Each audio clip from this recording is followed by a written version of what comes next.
Gade zanmim, c'est pourquoi j'y avec on li menace Saint-Domingue.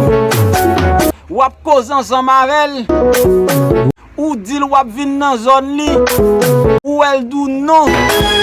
C'est li qui pral jouer nous. Ou mettre quoi m'zami. Li se yon nan li mena qui te gen koko pi obéissant dans zone nan parmi tout li mena yo.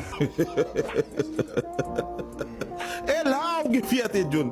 Gade, yo di m'zami pas supporter zami encore. Même ta reme pose on li mena Saint-Domingue question ça.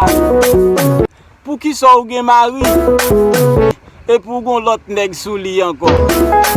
Et pour dou soufel. Et là, on fierté John. Radio 103.5 FM bon volume. Gade zanmim. Saint-Domingue c'est seul côté. Quand en relation avec yon limena. Et puis yon bonjour qu'on ça lever. Il ouais mais sol là pour qu'on tomber. Et puis le dou chéri. On crase relation pour nous font zanmi non. Parce que m'pral travail capital. Gade zanmim, yo di m'vole fente. M'pot ko jam de comprendre ça. C'est sous li menace Saint-Domingue, m'vin wè réalité ya. Ouè jou li menace Saint-Domingue gen plan pour le casser kay la. Et là, on fierté John. Jou gen disons pour le déplacer, sautant dedans kay la. Ouè jou soit ça.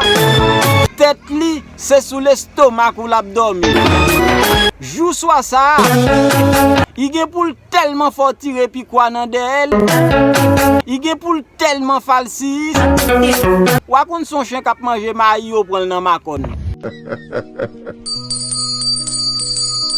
Ça fait rire, mais c'est vraiment malheureux.